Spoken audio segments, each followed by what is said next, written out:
The night Anelise came into the world, 3 women stood in a cabin that smelled of sweat, blood, and pine smoke. The air was thick, suffocating, as if the earth itself was holding its breath. Outside, cicadas sang their fever song, and somewhere in the distance, a dog howled low and mournful. Martha, the eldest midwife, had delivered more babies than she could count.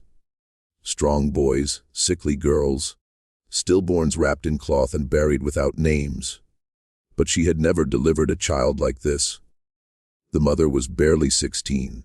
Her name was Sally, a field hand with skin the color of wet soil, and hands that had known only cotton and pain. She lay on a pallet of straw, her body trembling, her breath coming in shallow gasps. The labor had been long and cruel, stretching through the afternoon and into the darkness.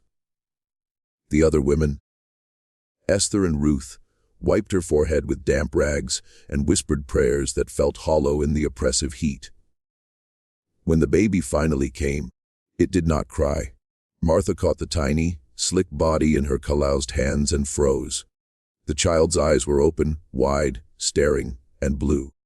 Not the milky blue of newborns, not the pale gray that sometimes faded into brown. This was the deep crystalline blue of a summer sky, the same shade that belonged to the master's family, the same eyes that looked down from the portrait hanging in the big house, the same eyes that had no business being in this cabin on this child born of a slave girl and a secret that everyone knew but no one would name. Tell me in the comments which country you are from and what you thought of this story, and if this story made an impression on you. Subscribe to the channel so you don't miss any future stories. Esther gasped and stepped back, her hand flying to her mouth. Ruth made a small sound, something between a sob and a prayer. Martha said nothing. She wrapped the baby in a rough cotton cloth and placed her in Celily's arms. The girl looked down at her daughter, and tears streamed silently down her face. Not tears of joy, tears of knowing. The master's son had visited the quarters 3 times that spring. Everyone had seen him. No one had stopped him. And now here was the proof, wailing softly in the dim light of a single lantern. But the child did not wail for long. She quieted almost immediately, her blue eyes fixed on her mother's face with an intensity that made Martha's skin prickle. They named her Anelise, though the name was spoken only once by C in a voice so quiet it was almost a breath. After that the child became the girl, or her or nothing at all. Within a week was gone, sent north, they said, for her health, for her own good. The truth was simpler and crueler. She had been sold. Sold to a trader heading to Maryland. Sold to erase the evidence. Sold to make room for the lie that would replace her. Anelise was left behind, hidden in the quarters like a secret too dangerous to speak. She was raised by Martha, who took her and not out of love, but out of duty. The child was strange from the beginning. She did not cry like other babies. She did not laugh or babble or reach for things the way children do. She watched, always watching, with those impossible blue eyes that seemed to see through walls, through lies, through skin. By the time she was 2, the animals had begun to notice her. The chickens would scatter when she approached. The dogs would whine and slink away, their tails tucked low. The horses in the stable would stamp and snort, their ears pinned back, their eyes rolling white. Even the crows, usually bold and raucous, would fall silent when she passed beneath the trees, as if the world itself held its breath in her presence. The other children avoided her. They did not play with her, did not speak to her, did not even look at her if they could help it. It was not cruelty exactly. It was instinct. Something in them recognized that she was different, that she carried something inside her that did not belong. The adults were no better. They would cross themselves when they saw her, murmur prayers under their breath, touch iron or salt, or whatever charm they thought might protect them. The overseer, a man named Thaddeus Crenshaw, refused to go near her. Crenshaw was a hard man, a man who had whipped grown men until they bled, who had chased runaways with dogs and dragged them back in chains. But when Anelise looked at him, he would turn away, his jaw tight, his hands trembling. Once, when she was 4, he had tried to strike Martha for some imagined offense, and Anelise had stepped between them. She had not said a word, had not moved, had only looked at him. And Crenshaw had lowered his hand, his face pale, and walked away without a sound. The big house pretended she did not exist. The master, a man named Garrett Ashford, never acknowledged her. His wife, a frail woman with a taste for laudanum and silence, never spoke of her. The plantation ran as it always had, with its cotton and its cruelty, its wealth built on broken backs and broken spirits. But everyone knew, everyone felt it. The child was a crack in the foundation, a flaw in the design, a reminder that some sins could not be buried. When Anelise was 5, she began to speak, not in the broken, childish way of other children, but in full sentences, clear and precise. She did not ask questions. She made statements. She told Martha when the rain would come, and it did. She told Ruth that her son would fall from the barn loft, and 2 days later, he did. She told Esther that the master's wife would take to her bed and not rise again. And within a month, the woman was dead. No one had taught her to read, but she could. She would sit in the dirt outside the cabins, tracing letters in the dust with a stick, sounding out words from scraps of newspaper or old almanacs that found their way into the quarters. She read the Bible, though no one had given it to her. She read contracts, ledgers, anything she could find. And when she read, her eyes would move quickly, hungrily, as if she were consuming something more than words. Martha watched the child with a mixture of awe and dread.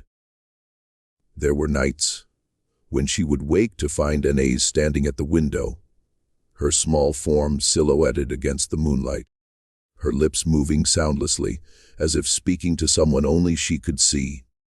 There were mornings when Martha would discover strange patterns drawn in the dirt around the cabin, symbols that looked almost like writing, but in no language she recognized. And there were moments, brief and unsettling, when Martha would look at the girl and feel certain that something ancient looked back at her through those blue eyes. The preacher came when she was 6. He was a traveling man, a Baptist with a booming voice and a conviction that salvation could be won through water and prayer. He had heard the whispers about the girl, and he insisted on baptizing her. Martha tried to refuse, but the preacher was insistent, and the master, eager to be rid of the stain, agreed. They took her to the creek on a Sunday morning, the sky gray and heavy with the promise of rain. The preacher waded into the water, his black coat billowing around him, and beckoned Anelise forward. She went without hesitation, her bare feet silent on the smooth stones. The other slaves stood on the bank, watching, their faces unreadable. The preacher placed his hand on her head and began to pray. His voice rose, fervent and commanding, calling on the Lord to cleanse this child, to wash away whatever darkness clung to her. He pushed her down into the water, holding her under for a long moment. When he pulled her up, gasping and dripping, the water around her had turned black. Not muddy, not silted. Black, like ink, like oil, like something alive. The preacher staggered back, his eyes wide, his mouth working soundlessly. Anelise stood in the creek, her blue eyes fixed on him, and said, "You cannot wash away what I am." He left that afternoon and never returned. The story spread quickly, carried by whispers and sidelong glances, and within days the entire plantation knew the girl was cursed.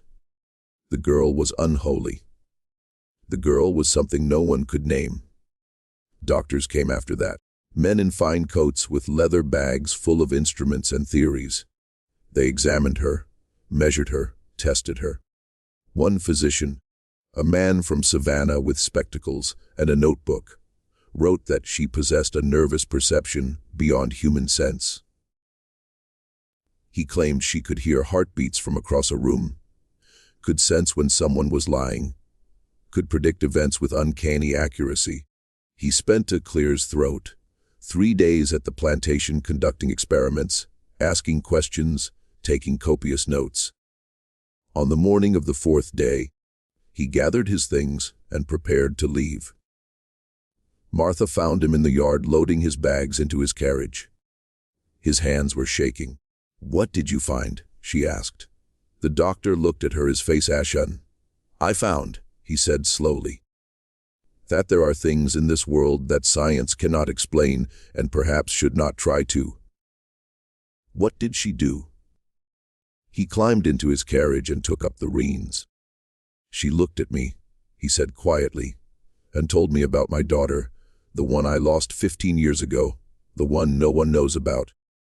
She described her perfectly, down to the color of her dress the day she died." He snapped the res, and the horse lurched forward. "She should not know that. No one should know that." Another doctor came a month later, older and more skeptical. He was a man of rigid science, dismissive of superstition and folklore. He examined Anelise with clinical detachment, testing her reflexes, her vision, her cognitive abilities. He asked her to read passages, to solve mathematical problems, to identify objects by touch alone. She complied with every request, her expression neutral, her voice soft. On the 2nd day, the doctor set up a more elaborate test. He had heard that the girl could predict future events, and he wanted to test this claim under controlled conditions. He prepared a series of sealed envelopes, each containing a simple question about future occurrences. He asked Anelise to answer the questions without opening the envelopes. She looked at each envelope in turn, her small fingers tracing the edges, and spoke. "The barn will catch fire on Thursday. No one will die, but 3 horses will be lost. Your wife will receive a letter from her sister on Saturday. It will contain news of a death. You will drop your pocket watch on Monday morning. The glass will crack, but the mechanism will still work. And you," she looked up at him, her blue eyes steady, "you will leave here tomorrow and never speak of what you have seen." The doctor laughed, though the sound was hollow, preposterous. But Thursday came and the barn caught fire. 3 horses died. Saturday brought a letter to the doctor's wife. Her sister's husband had passed suddenly. Monday morning, the doctor's pocket watch slipped from his fingers and shattered on the floor. The mechanism continued to tick. He packed his bags that afternoon. Martha found his notes later, half burned in the fireplace of his room. Only one page remained partially intact. The last line, written in a shaking hand, read, "She knows what I have done. God help me. She knows." The master forbade anyone to speak her name. After that, Anelise became the child, or that girl, or nothing at all. But the house could not silence her. Clock stopped when she entered a room. Paintings would crack, their canvases splitting down the middle, mirrors fogged over, candles guttered and died. No matter how still the air. Children in the big house began to have nightmares, waking in the night, screaming about a girl with blue eyes calling to them from the bottom of the well. The slaves feared her, but they also protected her. She was one of them after all, even if she was something more. They kept her hidden, kept her fed, kept her alive. And in return, she began to do things, small things. She would whisper to Ruth where her lost earring was hidden. She would tell Esther which herbs would cure her aching joints. She would warn Martha when Krenaw was coming, giving them time to hide whatever needed hiding. But as she grew older, the fear grew too. By the time she was 8, people crossed themselves when they saw her, They avoided her gaze. They spoke in hushed voices when she was near. The air around her seemed to shimmer sometimes, as if reality itself was uncertain in her presence. Objects would move when she was angry. Small things at first, a cup sliding across a table, a door swinging shut, but then larger things. A chair that flew across a room, a window that exploded outward, sending glass into the yard. Martha knew it was only a matter of time before something terrible happened. The child's power was growing, expanding beyond her ability to control it. Or perhaps, Martha thought, Anelise was learning to control it all too well. Either way, the plantation was a powder keg, and the girl was the spark. One night, Martha sat with Anelise outside the cabin. The girl was quiet, her eyes fixed on the stars. "Do you know what you are?" Martha asked softly. Anelise was silent for a long moment. Then she said, "I am what happens when something wrong tries to become something right. I am the question that has no answer. I am what they made me." "And what's that?" The girl turned to look at her, and in the moonlight her eyes seemed to glow. Inevitable. The next morning, Anelise was gone. Martha woke before dawn, as she always did, her body trained by decades of labor to rise with the first pale light. The air was cool, heavy with dew, and the world was silent except for the distant crowing of a rooster. She moved through the dim cabin, stirring the embers in the hearth, preparing for another day. It was only when she turned to wake Anelise that she realized the girl's pallet was empty. The blanket was folded neatly, as if she had never slept there at all. Martha's heart clenched. She stepped outside, calling the girl's name softly, then louder, her voice edged with panic. Other slaves emerged from their cabins, rubbing sleep from their eyes, their faces tight with worry. They searched the quarters, the barn, the fields. They looked in the smokehouse, the root cellar, the places children liked to hide. But there was no sign of her. It was Ruth who found the footprints. Small bare feet pressed into the soft earth near the riverbank, leading down to the water's edge. But these were not ordinary footprints.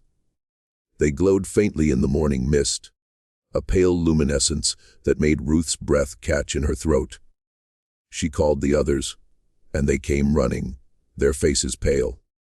The footprints led to the river, then stopped. Beyond them, the water was dark and still, giving nothing away. Some said she had drowned. Others said she had run. But no one truly believed either. Anelise was not the kind of child who drowned by accident, and she was not the kind who ran without purpose. She had simply vanished, as if the earth itself had swallowed her whole. The slaves searched for days, combing the riverbanks, the forests, the swamps. They found nothing, no body, no trace, only those glowing footprints, which faded slowly over the following days, like dying embers, the master was told, of course. He nodded, his face impassive, and ordered the search to continue. But there was something in his eyes, a flicker of relief, as if a burden had been lifted. He did not mourn. He did not grieve. He simply returned to his study, to his ledgers and his whiskey, and tried to forget. But forgetting was not so easy. The house felt different after Anelise was gone. The air was lighter, yes, but also emptier, as if something essential had been removed. The clocks began to work again. The paintings stayed whole. The candles burned steadily. And yet the servants found themselves looking over their shoulders, half expecting to see her standing in the doorway, her blue eyes watching. Martha could not shake the feeling that the girl was still there, not physically perhaps, but present in some other way. She would catch glimpses of movement in her peripheral vision, only to turn and find nothing. She would hear soft footsteps at night, the sound of a child walking through the quarters. But when she investigated, the paths were empty, and sometimes in the quiet hours before dawn, she would hear humming, a child's voice, wordless and haunting, drifting through the air like smoke. A week passed, then another. Life on the plantation settled back into its familiar rhythm of labor and pain. The slaves worked the fields, bent under the sun, their hands bleeding from cotton bolls. The master drank his whiskey and counted his profits. The world turned as it always had, indifferent and cruel. And then one morning, Garrett Ashford was found dead. It was his valet, a man named Benjamin, who discovered him. The master had not come down for breakfast, which was unusual, but not unheard of. Benjamin climbed the stairs to the study, knocked softly, and receiving no answer, pushed the door open.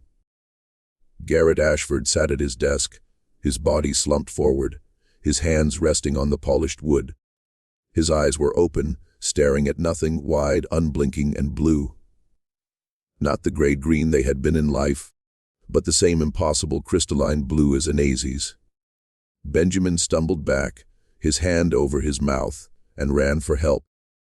The doctor was summoned along with the sheriff, a portly man named Horace Dill, who had known Ashford for 20 years.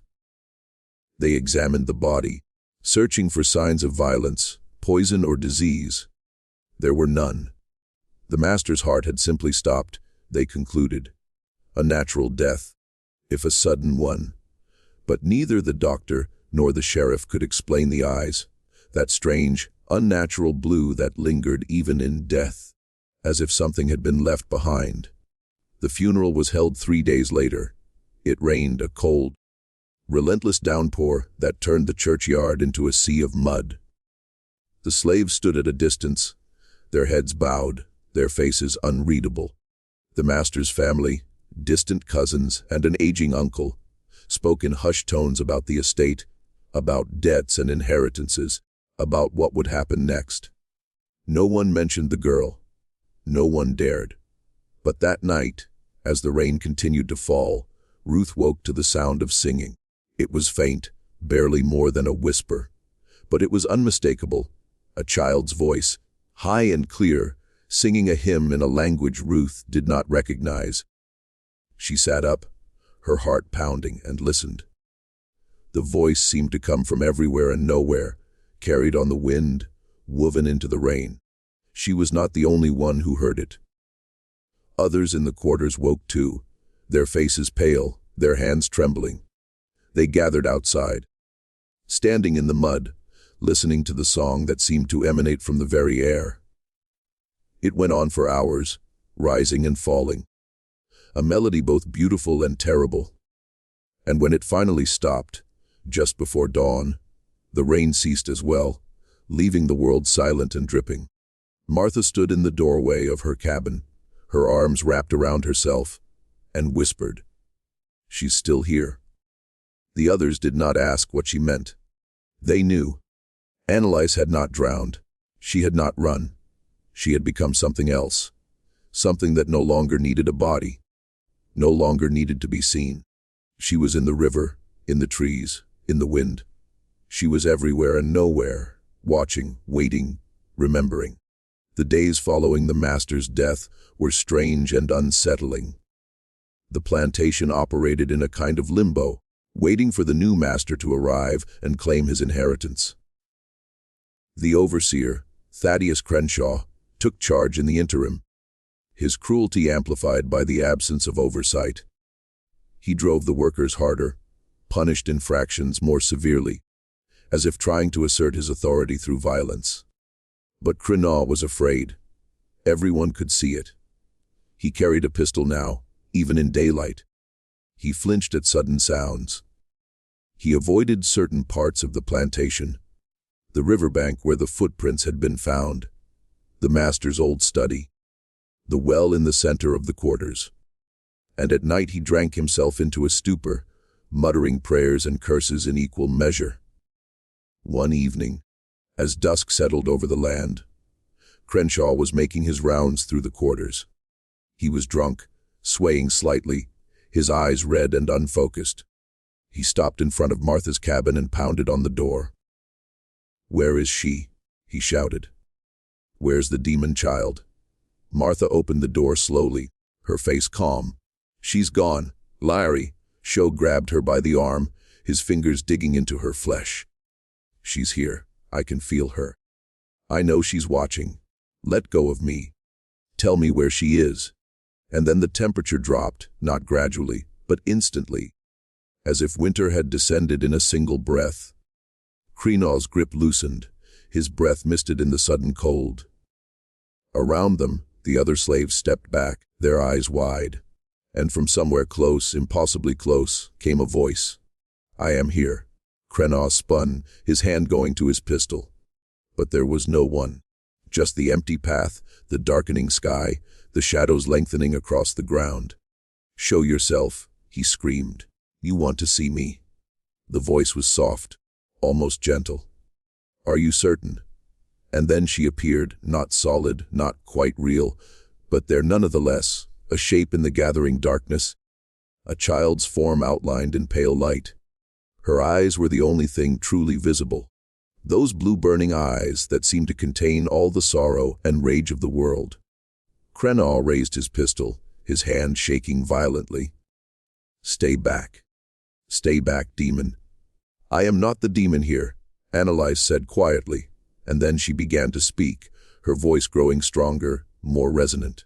She spoke of every cruelty Crenshaw had committed, every whipping, every family torn apart, every life destroyed. She named names, dates, specific acts of violence that no one but Sho himself could know. And with each word, the overseer seemed to shrink, to crumble, until he was on his knees in the dirt, the pistol fallen from his hand, tears streaming down his face. "Please," he whispered. "Please, I didn't. You were just following orders." Anelise finished. "Yes, that is what they all say. But the orders do not absolve the hand that wields the whip." "What do you want?" "I want you to remember every face, every scream, every moment of pain you caused. I want you to carry it with you, waking and sleeping until it crushes you." The apparition faded, dissolving into the night.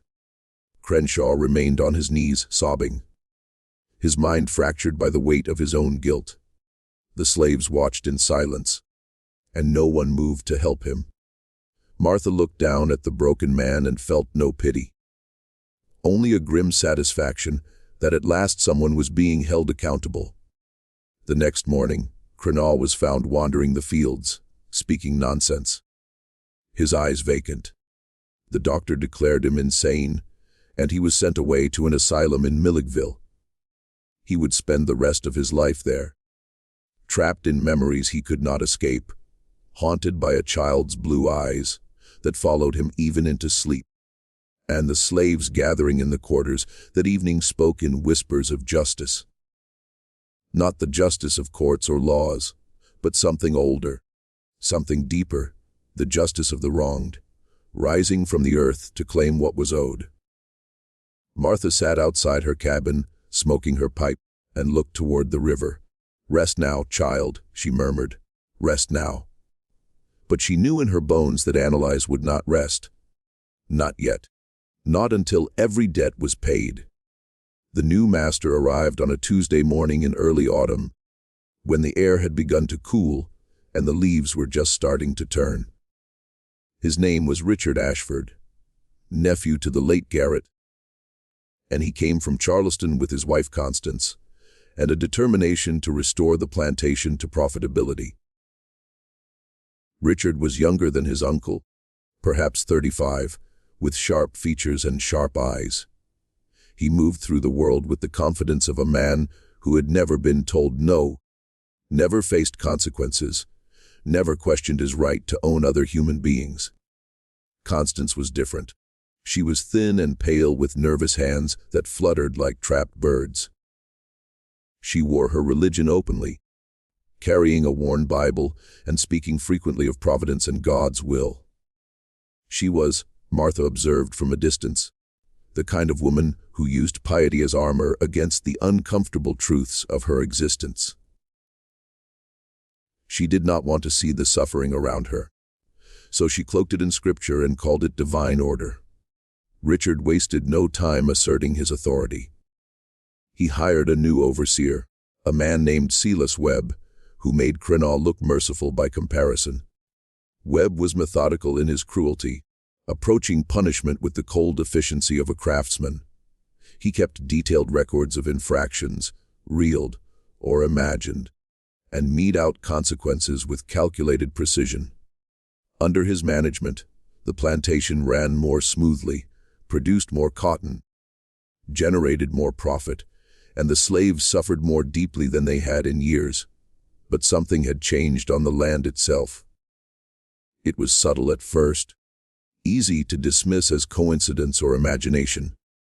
Tools would go missing only to turn up in strange places, buried in the cotton fields, hanging from tree branches, floating in the horse trough.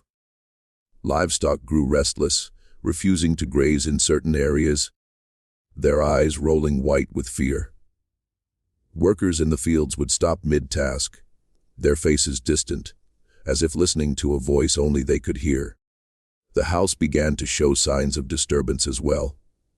Servants reported cold spots in certain rooms, places where the temperature would drop suddenly, and without explanation, doors would open and close by themselves, their hinges creaking in empty hallways. The smell of river water would appear without source, permeating rooms that were nowhere near any body of water. And at night there were sounds, footsteps on the stairs, a child's laughter, the soft humming that Martha had heard in the quarters. Constance was the first to truly notice. She complained to Richard of nightmares, of a child's voice calling to her from the well, of blue eyes watching her from dark corners. Richard dismissed her concerns as nerves, as the adjustment to a new home, as female hysteria. But Constance knew what she knew. She had been raised to believe in the spiritual world, in angels and demons, in the battle between good and evil. And she was certain that something evil had taken root in this place. Martha watched these developments with a mixture of apprehension and dark satisfaction. Anelise was keeping her promise. She was holding people accountable, forcing them to see what they had chosen to ignore. But Martha also worried about where this would lead, about how far the girl's rage would carry her. Because, make no mistake, it was rage now. Whatever Anelise had been in life, whatever gentleness or curiosity had existed in that strange child had been burned away. What remained was judgment, pure and uncompromising. The slaves began to experience visitations, not frightening ones mostly. They would wake in the night to find small gifts, a piece of fruit, a flower, a smooth riverstone placed carefully on their pallets. They would hear words of encouragement whispered in the darkness, reminding them of their worth, their humanity, their right to freedom. And when they were sick or injured, they would sometimes feel a cool hand on their foreheads, soothing their pain, speeding their healing. Ruth's grandson, a boy of 7 named Samuel, claimed he saw Anelise clearly. He said she came to him one night glowing softly in the darkness and told him stories, not frightening stories, but tales of places far away, of cities where black people walked free, of schools where children learned to read without fear, of a future that seemed impossible, but that she promised would come. Samuel spoke of these visions with such clarity and detail that even the skeptics found themselves half-believing. But the manifestations in the big house grew darker. Constance's nightmares intensified. She would wake screaming, claiming that the girl stood at the foot of her bed, staring with those terrible blue eyes, speaking truths that Constance did not want to hear. The servants found her one morning collapsed in the hallway, her nightgown soaked with sweat, babbling about judgment and damnation and the sins of fathers visited upon children. Richard remained stubbornly rational. He was a man of the modern age, educated in Charleston, exposed to the latest scientific thinking. He did not believe in ghosts or curses or supernatural phenomena. There were, he insisted, Logical explanations for everything. Faulty construction causing the doors to swing. Underground streams creating cold spots. His wife's delicate nerves causing her to imagine things. He refused to acknowledge what everyone else could feel, that the plantation was changing, that something was waking up, that a reckoning was approaching. One evening in late October, as the first frost touched the ground, a traveling preacher arrived at the plantation. His name was Josiah Crane, and he was a gaunt man with hollow cheeks and eyes that burned with fevered conviction. He had heard stories, he said, stories of a cursed plantation, of a child who defied God's law, of a house haunted by sin. Richard dismissed him at first, but Constance begged her husband to let the man stay, to let him cleanse the house, to drive out whatever darkness lingered. Richard agreed, if only to quiet his wife. That Sunday, Crane held a service in the clearing near the quarters. He preached about demons and damnation, about the wages of sin, and the power of righteous prayer. His voice rose and fell in rhythmic cadence, his hands gesturing wildly.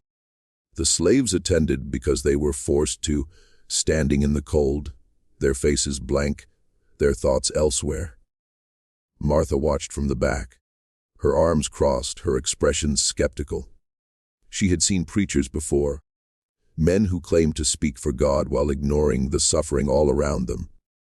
Crane was no different. He ranted about evil spirits and unclean souls, about children born in sin who carried curses in their blood. And Martha knew, with cold certainty, that he was talking about Anelise. When the service ended, Crane approached Martha. "I have heard of the child," he said, his voice low and urgent.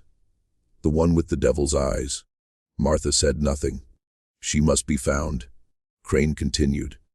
"She must be dealt with before her corruption spreads further." Martha met his gaze, her own eyes hard. "She's gone." "Gone where?" "Wherever she needs to be." Crane's jaw tightened. "You protect a demon." "I protect a child," Martha said flatly. "Something you men never did." That night, Crane insisted on spending hours in the master's old study, praying and anointing the walls with oil. Richard allowed it more to appease Constance than out of any belief in the ritual. The preacher lit candles, read scripture, and called upon the Lord to cast out any evil presence. He moved through the room with ritualistic precision, marking doorways with oil, reciting verses in Latin and English, his voice growing with the effort. At midnight, the candles went out, all of them, simultaneously. The room plunged into darkness, and Crane felt the temperature drop, his breath misting in the sudden cold. He fumbled for matches, his hands shaking, but before he could strike one, he heard it. A voice, small, clear, unmistakably a child's. "You do not belong here." Crane spun, his heart hammering. "Who speaks? You know who I am." "Show yourself, demon." Silence. Then slowly, impossibly, the darkness shifted. Not light exactly, but a presence. A shape that seemed to gather the shadows to itself. And then, for just a moment, Crane saw them. Blue eyes staring at him from across the room. Not angry, not vengeful, just knowing. "You preach about sin," the voice Clear's throat continued, soft and terrible. "But you carry it like a cloak. I see. To the girl in Savannah, to the boy in Charleston, to all the ones you said you were saving." "Lies," Crane shouted, stumbling backward. "I serve the Lord. The Lord sees what I see." The voice was closer now, though the form had not moved. "You took children into your care and used them. You spoke of salvation while committing damnation. You hid behind scripture while destroying innocence. And you dare to come here and speak of demons. No, no. I know your heart, Josiah Crane. I know every dark corner, every hidden sin, every moment of betrayal. And I want you to know something." The eyes moved closer, burning in the darkness. Crane pressed himself against the wall, his mind fracturing with terror. "You will never escape what you have done. It will follow you into every church, every sermon, every moment of claimed righteousness. You will see the faces of those children in your congregation. You will hear their voices in your prayers. And when you finally die alone and unmourned, you will understand that no amount of scripture can wash away what you are. The eyes vanished, the cold lifted, the candles reignited, their flames flickering wildly. Crane stood alone in the study, his face ashen, his body trembling uncontrollably. He stumbled from the room down the stairs out into the night. He did not pack his bags. He did not say goodbye. He simply ran, his breath tearing from his lungs, his mind screaming with the weight of his exposed sins. They found him the next morning, collapsed on the road 3 miles from the plantation, babbling incoherently about judgment and blue eyes. He was taken to the asylum in Milledgeville, where he spent the remaining 5 years of his life in a small cell rocking back and forth, speaking to children only he could see begging forgiveness that would never come. Richard was furious. Constance wept, and the slaves, hearing the story from the house servants, smiled grimly to themselves. Anelise had not forgiven. Anelise had not forgotten, and she was still watching, still weighing, still passing judgment on those who thought themselves beyond accountability. Martha C. Clear's throat stood outside her cabin that night, looking toward the river where the glowing footprints had once led. "Be careful, child," she whispered into the darkness. "Rage is a fire that consumes everything, even the one who carries it." But there was no answer, only the wind moving through the trees, carrying with it the faint scent of river water and the echo of a child's voice, singing wordlessly in the night. Winter came early that year, creeping across Georgia like a thief, stripping the trees bare and turning the fields to hard, unyielding earth. The slaves worked through the cold, their hands cracked and bleeding, their breath misting in the frigid air. Richard pushed them harder than Garrett ever had, determined to extract every ounce of profit before spring. He was a man consumed by ambition, by the need to prove himself greater than his uncle, to build an empire on the backs of those he considered property. But the plantation was dying. It was a slow death, imperceptible at first, but undeniable to those who paid attention. Crops failed without explanation. Cotton plants withering in soil that should have been fertile. Corn stalks collapsing overnight as if some invisible hand had pressed them down. Livestock sickened and died, their bodies found in the morning with no signs of disease or injury, just an absence of life as if it had been simply removed. Equipment broke constantly, wheels cracking, axles snapping, metal tools developing stress fractures that made them dangerous to use. Workers fell ill with fevers that defied the doctor's remedies. The sicknesses followed no pattern that medical science could trace.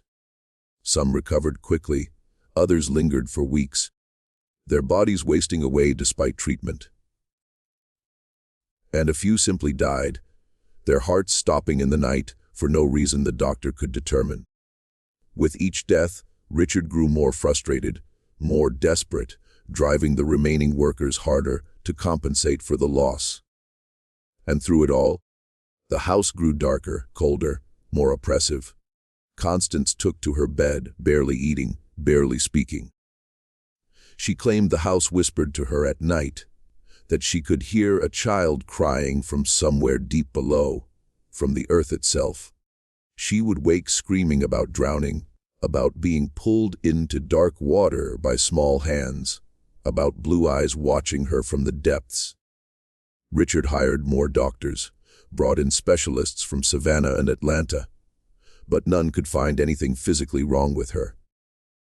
Hysteria, they said, prescribing the usual remedies, rest, fresh air, reduced stimulation, laudanum for the nerves. But Constance knew better. She had seen the blue eyes in her dreams, felt the weight of that gaze, and she knew she was being judged. More than that, she was being found wanting. She had come to this plantation knowing what it was, what horrors sustained her comfort, and she had chosen to look away.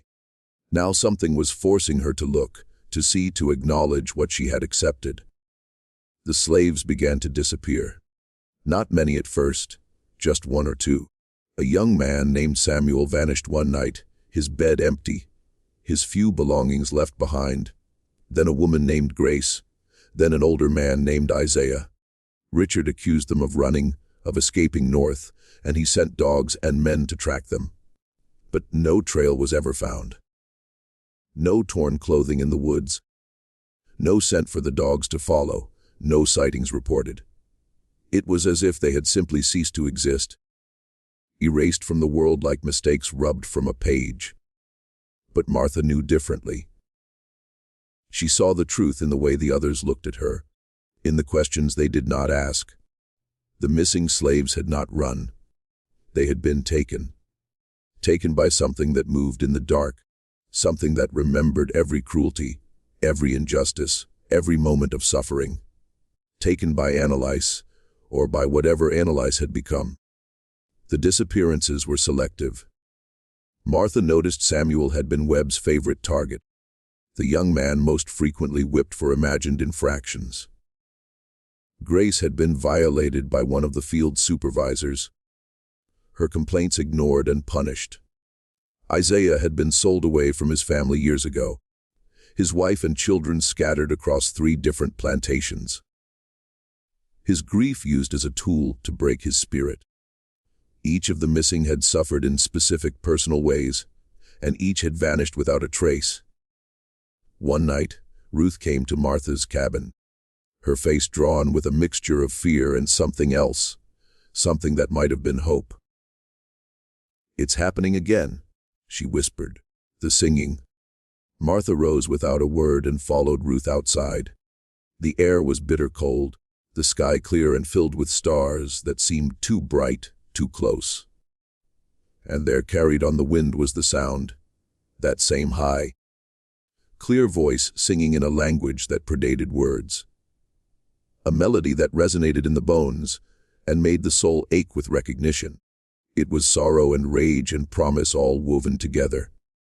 A sound that spoke of endings and beginnings, of debts and payments, of justice too long delayed. Others emerged from their cabins, drawn by the sound, their faces pale in the starlight.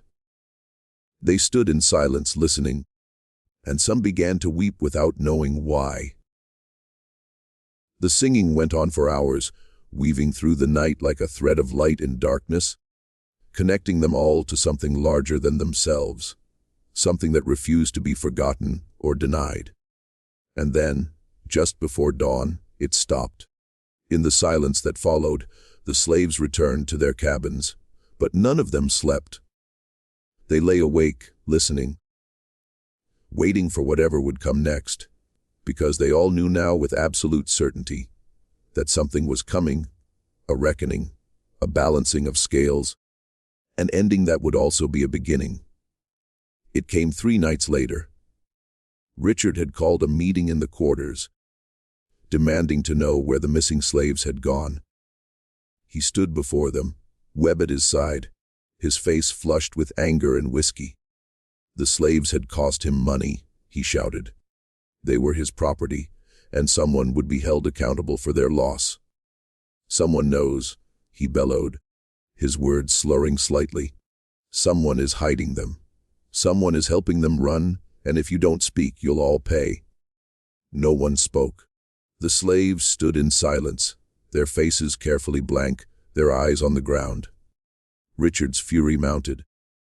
He pointed at random people threatening punishments, threatening sales, threatening to separate families if someone did not come forward with information. Webb stood silent at his side, his hand resting on the whip at his belt, his eyes cold and watchful. And then the ground shook. It was subtle at first, a tremor that made the lanterns sway and caused a few people to stumble, then stronger.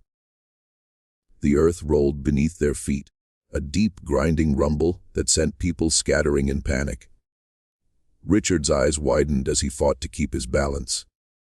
Webb fell to his knees, his hands pressed against the dirt, and from somewhere deep below, from the very bones of the earth, came a sound like laughter, a child's laughter, high and bright and utterly inhuman, echoing up through the soil, as if the land itself had found something grimly amusing. The shaking stopped as suddenly as it had begun. For a moment, everything was still. Then the lanterns exploded all at once, spraying oil and glass across the yard. Darkness fell like a curtain, absolute and suffocating. In that darkness they heard her voice. "You speak of property," Anelise said, her words coming from everywhere and nowhere, filling the space between breaths. "But you are not the owner here. This land remembers every drop of blood spilled upon it, every tear shed, every prayer whispered into the night, and it has made its judgment." "Who's there?" Richard shouted, his voice breaking with fear. "Show yourself." "I am already shown. I am in the soil beneath your feet, in the water you drink, in the air you breathe. I am woven into this place like thread through cloth, and I am not alone." Around them, shapes began to appear in the darkness. Not solid, not quite real, but present nonetheless. Figures made of shadow and starlight. Dozens of them. Hundreds perhaps, standing silent in the night. The faces of the dead. The faces of those who had suffered and died on this land. Their bodies buried in unmarked graves. Their names forgotten. Their lives dismissed as meaningless. They stood watching, their eyes reflecting the faint light of the stars, waiting. "These are your property." Anelise's voice was soft now, almost gentle, but somehow more terrible for it. "These souls you bought and sold and worked to death. They have been patient. They have waited, but waiting has an end." Webb broke first. He scrambled to his feet and ran, stumbling in the darkness, his breath coming in panic gasps. He made it perhaps 20 yards before he stopped, frozen in place, as if held by invisible hands. His mouth opened in a scream that never came, his eyes wide and staring at something only he could see. When they found him the next morning, he was dead, his face locked in an expression of absolute terror. His eyes, like Garrett Ashford's before him, turned that impossible shade of blue. Richard stood paralyzed, his mind unable to process what he was seeing, what he was hearing. The rational man, the educated man, the modern man. All of that crumbled in the face of something his worldview could not contain. He opened his mouth to speak, but no words came. He tried to move, but his legs would not obey. "You cannot run from what you are." Anelise said, "You cannot hide from what you have done. The land knows. The dead know. And now you will know. With every breath you take for the rest of your short life. That judgment has found you wanting." The shapes faded. The darkness lifted slightly, revealing the pale light of early dawn. The slaves remained where they were, their faces solemn, their bodies still. And Richard Ashford stood alone in the center of the quarters, his power revealed, as the hollow thing it had always been, a construct of violence and fear that could not stand against truth made manifest. Martha watched from the edge of the gathering, her old eyes seeing clearly what would come next. This was not the end. It was barely the beginning. Anelise had only started to collect what was owed, and the debt was deeper and older than any of them could fully comprehend. The plantation that had been built on suffering was being unmade by it, transformed by it, judged by it. And somewhere in the darkness, somewhere between the river and the trees, a child with blue eyes watched and waited, patient as stone, inexorable as time, holding scales that would not be balanced until every account was settled. Spring arrived reluctantly that year, bringing with it warm rains that fell for days without ceasing, turning the roads to rivers of mud and the fields to marshland. But the renewal that should have come with the season did not touch the plantation.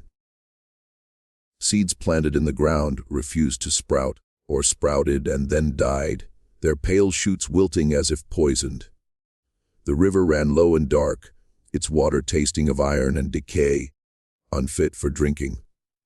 And the house, that grand structure that had once been a symbol of wealth and power, began to decay from within. Paint peeled from walls in long strips, revealing wood beneath that looked ancient, rotten, as if centuries had passed in mere months. Floorboards warped and cracked. Windows developed spider-web fractures without being touched. The smell of damp earth permeated every room, no matter how many fires were lit or how thoroughly the servants scrubbed. Mold grew in impossible places, on mirrors, on metal, on glass, spreading like dark fingers reaching across surfaces. Richard's health failed rapidly. He lost weight, his skin taking on a grayish pallor that made him look decades older. He slept poorly, plagued by dreams he could not remember, but that left him gasping and drenched in sweat.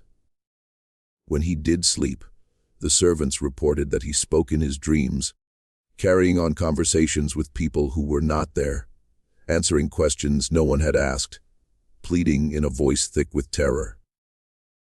He drank more, spending long hours alone in the study, staring at ledgers that no longer made sense.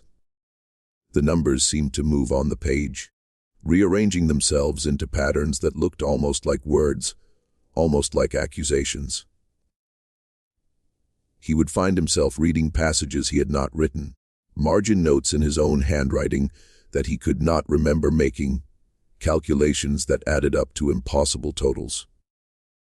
Constance was sent away finally, her condition having deteriorated beyond what even the most dismissive doctor could ignore.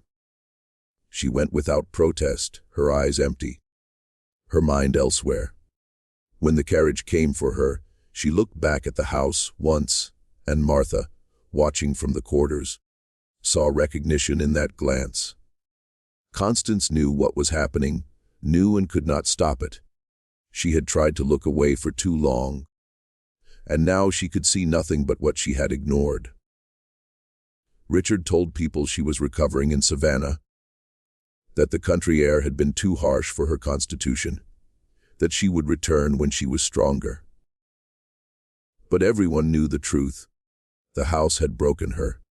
The plantation had driven her to madness. She would not be coming back.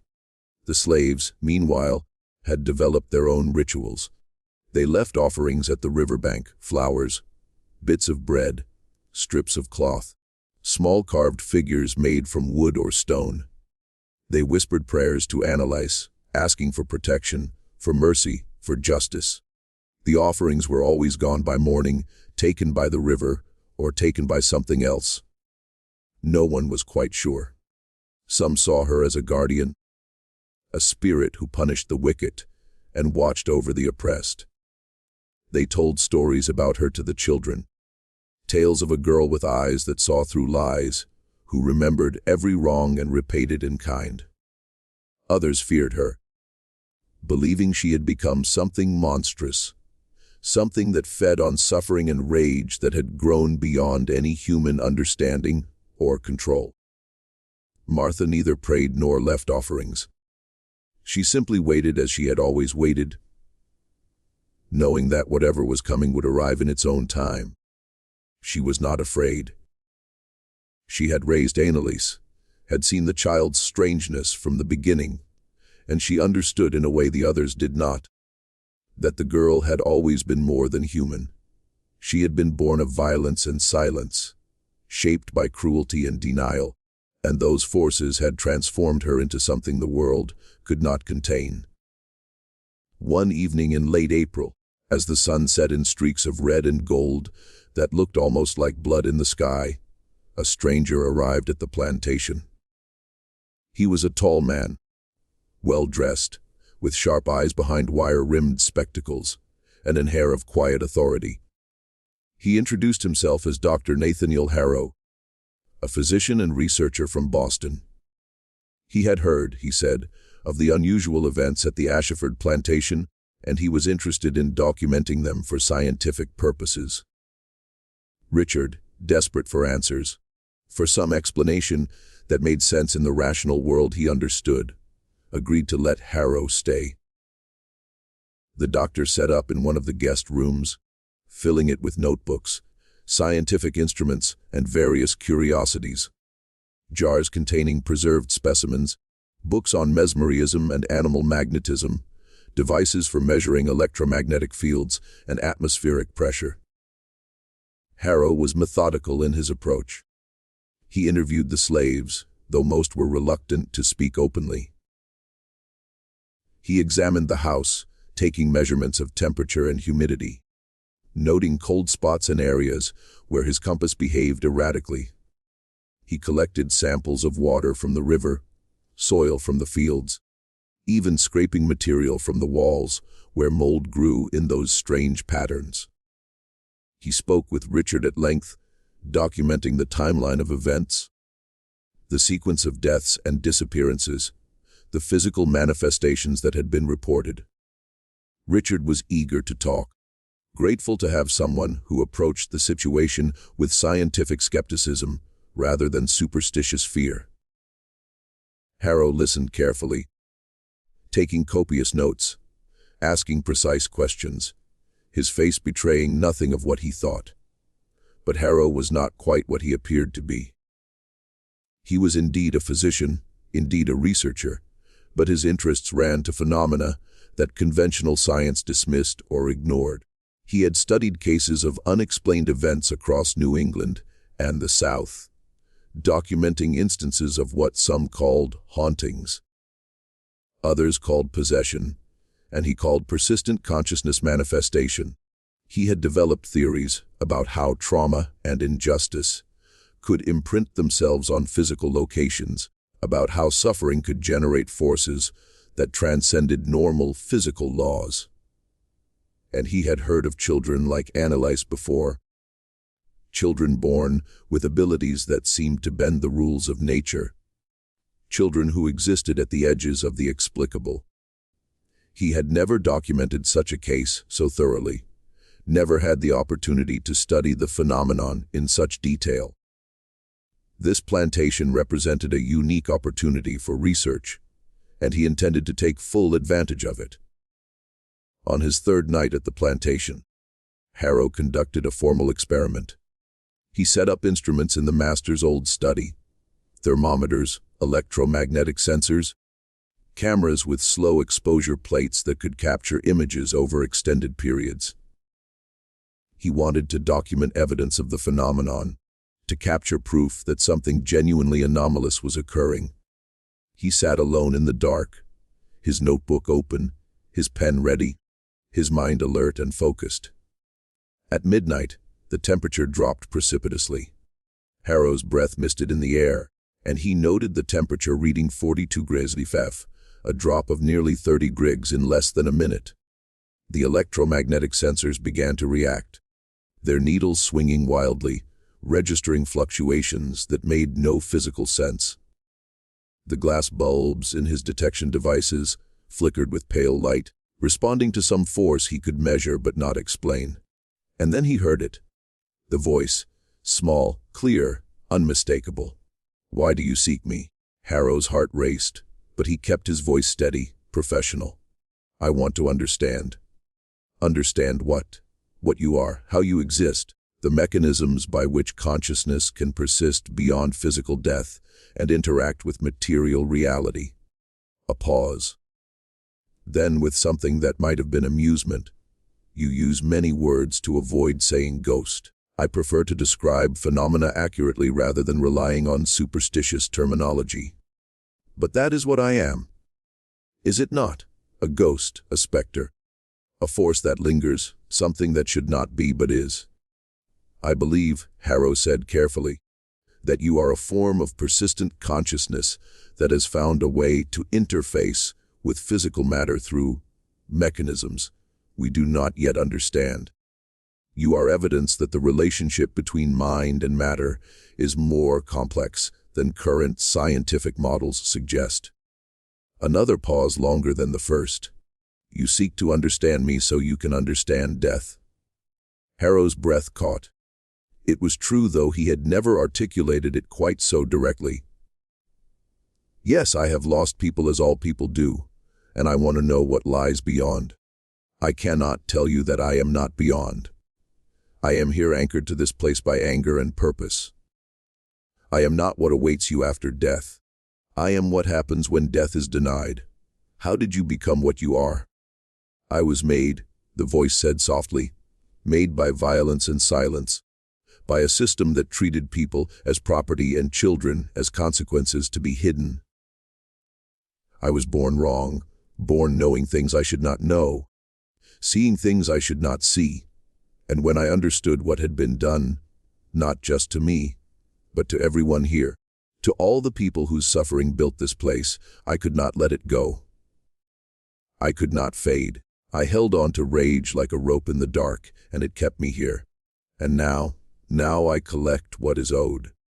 Now I balance scales that have been tilted for too long. Now I remind the living that no wrong goes unanswered forever. The instruments sparked, several of them shorting out in rapid succession. Glass cracked, papers scattered across the room, as if caught in a wind that did not exist. And then, for just a moment, Harrow saw her, not clearly, not fully, but a shape in the darkness, a child's form, translucent and flickering like candlelight. And her eyes, those impossible blue eyes, fixed on him, with an expression that was neither anger nor sorrow, but something far more complex, a kind of terrible ancient sadness mixed with implacable determination. "Leave this place," she said, and her voice was gentle now, almost kind. "There is nothing here for you to find except more sorrow. Your wife and daughter are not where I am. They are truly beyond truly at rest. But if you stay here, if you continue to seek me, you will find only what I have found. That rage is a fire that consumes everything it touches. How do you know about?" "I see," Anelise said simply. "I see everything that has happened in this place. Every moment of joy and suffering, every secret and sin. It is my curse and my purpose. And I see you, Nathaniel Harrow, carrying grief like stones in your pockets, hoping that understanding death will somehow make the loss hurt less. It will not. Knowledge does not heal that kind of wound. Only time and acceptance can do that." The apparition faded, the cold lifted, the remaining instruments settled into stillness.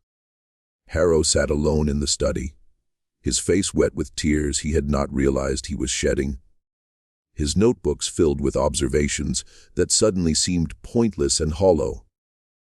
He left the next morning, as Anelise had suggested. Before Kinclear's throat departing, he sought out Martha in the quarters. She was sitting outside her cabin smoking her pipe, watching the morning sun burn the mist from the fields. "You raised her," Harrow said. "It was not a question." "I tried," Martha replied. "But you cannot raise something like that. You can only witness it." "Is she evil?" Martha considered the question. "No, she is justice without mercy. She is truth without compassion. She is what happens when suffering is ignored for so long that it takes on a life of its own." "Evil," she shook her head. "Evil is what created her. She is merely the response. Can she be stopped? Why would you want to stop her? This place deserves what it is receiving." Harrow had no answer for that. He climbed into his carriage and left, carrying with him notes that he would never publish. Observations that would never see scientific scrutiny. Knowledge that would haunt him for the rest of his life. He had wanted to understand death, and instead he had found something worse, the understanding that some injustices are so profound they tear holes in the fabric of reality itself. And in the quarters, Martha watched him go, and thought about the girl she had tried to raise, the strange child with blue eyes who had somehow become the conscience of a plantation. The voice of the voiceless, the reckoning that could not be denied. She wondered not for the first time what would happen when Anelise's work was done, when every debt was collected and every account settled. Would she finally rest? Would she fade into whatever peace awaited those who had been denied it in life? Or would she remain eternal and watchful, a reminder carved into the land itself, that wrong must always eventually be answered? Summer arrived like a fever, bringing with it heat that seemed unnatural, oppressive, the kind of heat that made it hard to breathe and harder to think. The plantation labored under the weight of it, the slaves moving like shadows through fields that yielded nothing, working land that had turned against them as surely as it had turned against those who claimed to own it. Richard Ashford had become a ghost himself, a thin, trembling man who rarely left the house and spoke to no one. His mind, already fractured by events he could not explain, had retreated into itself, building walls of denial that grew higher and more fragile with each passing day. He sat in the study for hours, staring at nothing, his lips moving soundlessly, carrying on conversations with people who were not there. The plantation was effectively being run by the remaining house servants now, who made decisions about daily operations and tried to keep some semblance of order. But they all knew it was temporary, a holding pattern before the inevitable collapse. The land was dying. The buildings were decaying. The entire enterprise was coming apart, at the seams, unraveling from within, as if something were pulling loose the threads that held it together. More slaves disappeared, not in dramatic fashion, not with signs of struggle or flight, but simply absent, their beds empty in the morning, their few possessions left behind, no trace of where they had gone. The remaining workers no longer seemed frightened by these disappearances. If anything, they seemed almost envious. Those who vanished were the ones who had suffered most, who carried the deepest scars, who had earned, if anyone had, the right to escape. Martha knew the truth, though she never spoke it aloud. Anelise was not taking them away. She was showing them the way, opening doors that had always been there, but that no one had seen, paths that led north to freedom, to lives beyond this place of suffering. The girl had become more than a spirit of vengeance.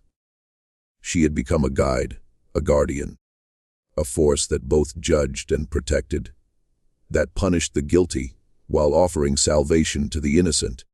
The house servants reported increasingly disturbing phenomena. Entire rooms had become impossible to enter, their doors refusing to open no matter how much force was applied. The master bedroom, where Richard slept fitfully, was one of these. The servants would hear him calling out in the night, his voice panicked and pleading, but the door would not budge. In the morning, he would emerge looking worse, his eyes sunken and dark, his hands shaking, speaking of dreams that were not dreams, of visitations that left him exhausted and terrified.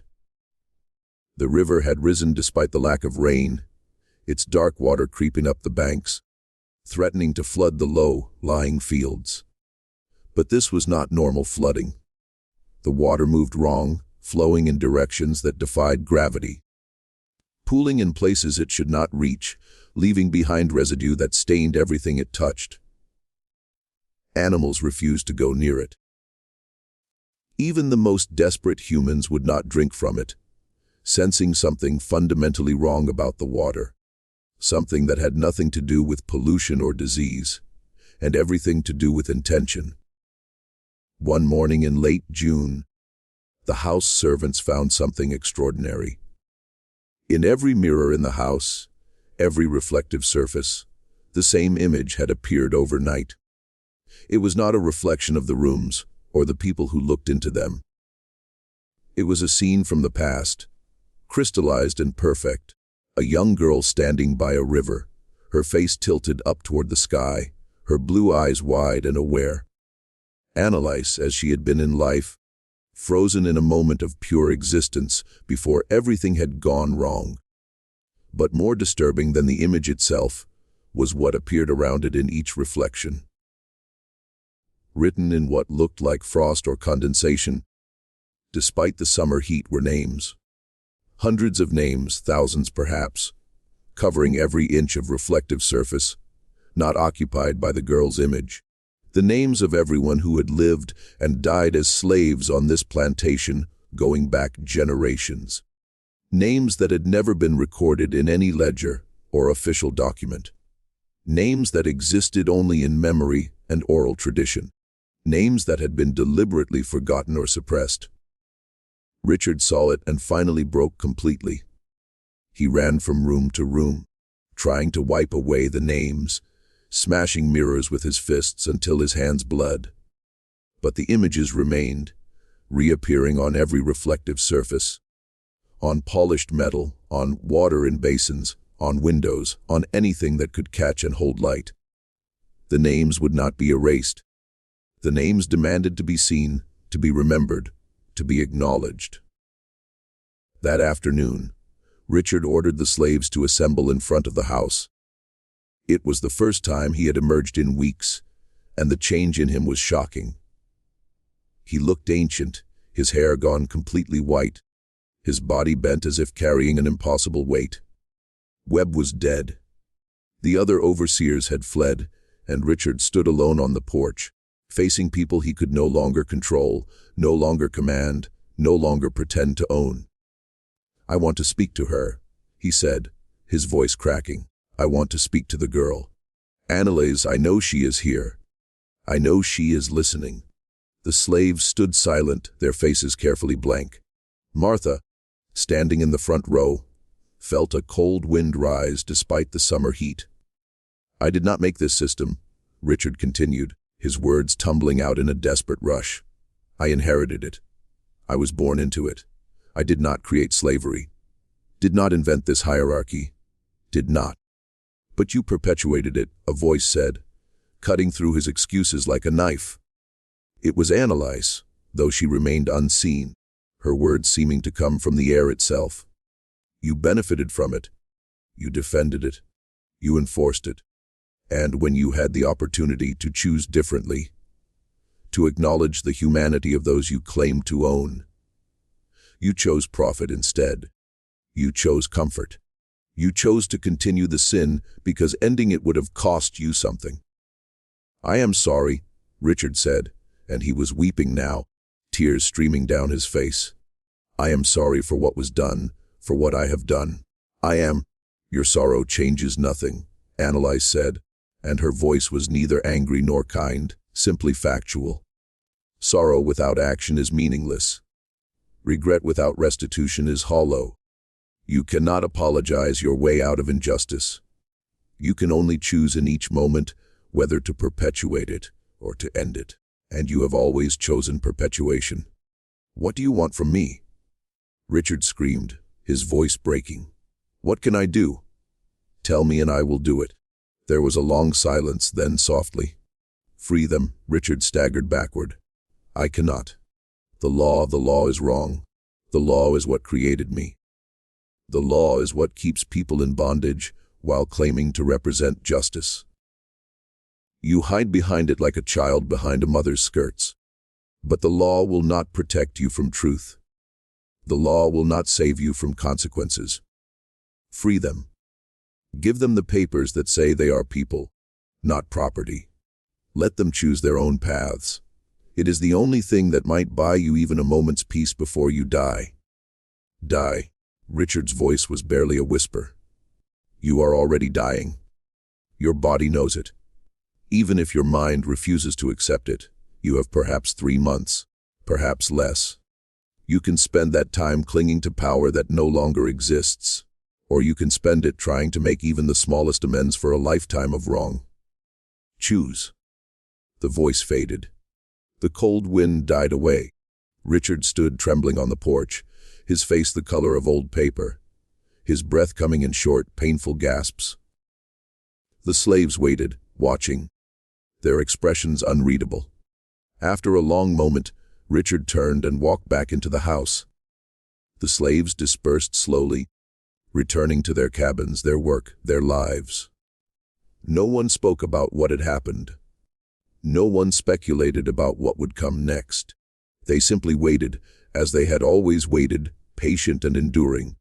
That evening, Martha sat outside her cabin and felt Anelise's presence nearby, just beyond the edge of visibility. "You gave him a choice," she said quietly to the air. "That is more mercy than he deserves. I gave him an opportunity." Anelise's voice responded, soft as wind through leaves. "Whether he takes it or not is his own choice, but I wanted him to know that the option existed. That redemption is always possible, even if it is rarely chosen. Most people would rather die defending their right to be wrong than admit they were wrong and change. Will you destroy this place? I do not need to destroy it. It is destroying itself. Injustice always does eventually. The house is rotting from within. The land is becoming barren. The entire structure is collapsing under the weight of its own contradictions. I am merely hastening the process. And when it is done, when the plantation is gone and the people are free, what will you do then?" There was a long pause. "I do not know," Anelise said finally. "I exist because I am needed. When I'm no longer needed, perhaps I will simply stop.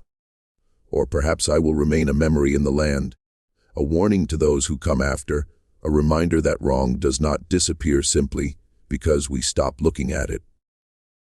3 weeks later, Richard Ashford did something extraordinary. He summoned a lawyer from Savannah and, in the presence of witnesses, signed papers, freeing every slave on the plantation. He gave them the choice to leave or to stay as paid workers. Gave them portions of land they could farm for themselves. Gave them the legal documentation that transformed them, at least in the eyes of the law, from property into people. It was not complete justice.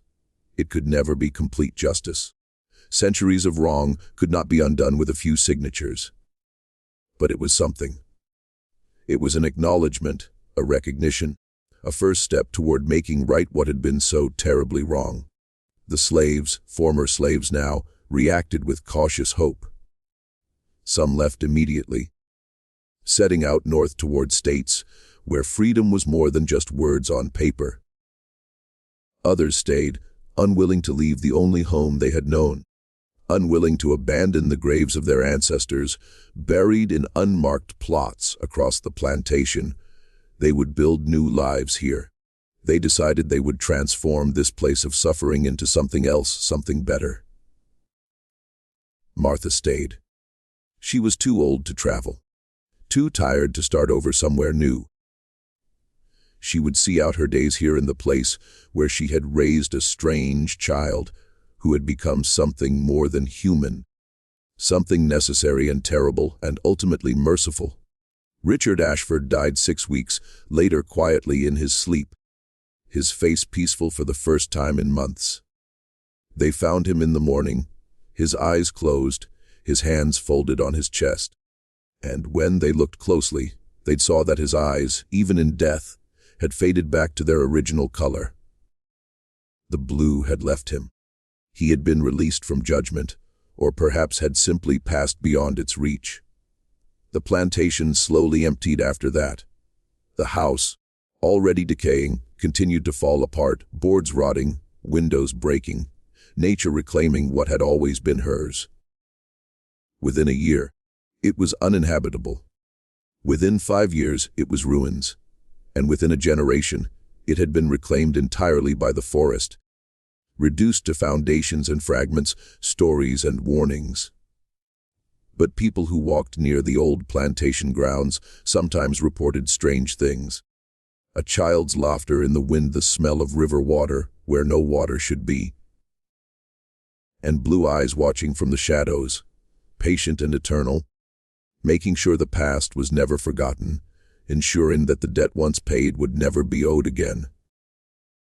Martha, Clear's throat, lived to see it all. She died at 93 peacefully in her sleep, and they buried her near the river where the glowing footprints had once led. On the night of her funeral, people reported seeing 2 figures by the water, an old woman and a young girl, walking together into the mist, their forms fading slowly until nothing remained but the sound of singing, wordless and beautiful, carried on the wind, and the land at last was at peace. Not the peace of forgetting, but the peace of remembering. Not the peace of silence, but the peace of acknowledgement. The plantation had been built on suffering, and it had been unmade by truth. And Anelise, born of violence and silence, had become something greater than either, a force of justice, a guardian of memory, a reminder that no wrong, however deeply buried, stays hidden forever. Her name was spoken for generations after, whispered to children as both warning and promise. A warning that cruelty has consequences, that injustice creates forces that cannot be controlled, and a promise that the voiceless will find voice, that the forgotten will be remembered, that those who suffer will eventually see their suffering acknowledged, and their oppressors held to account. The girl that science could not explain had become the truth that history could not deny.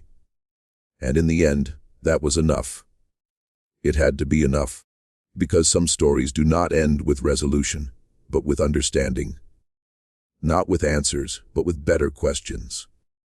Not with forgetting, but with a promise to remember always. To carry forward the weight of what was done, so that it might never be done again. In the deep South, where the past lives in the present like roots, beneath the soil, they still tell stories about a plantation that was unmade by the truth it tried to bury. They tell of a girl with impossible blue eyes, who would not let silence stand, who demanded that the world see what it had chosen to ignore. They tell of justice that came not from courts or laws, but from something deeper, something older, something that exists in the bones of the land itself. And on certain nights, when the wind moves through the ruins of what once was, when the river runs dark and the moon shines pale, you can still hear her singing. A voice that is both child and chorus, individual and collective, asking the same question that has always needed asking. How long will you look away? How long will you choose comfort over conscience? How long will you pretend that what you do not see does not exist? The answer, Anelise whispers from the darkness, is no longer. Not anymore, never again.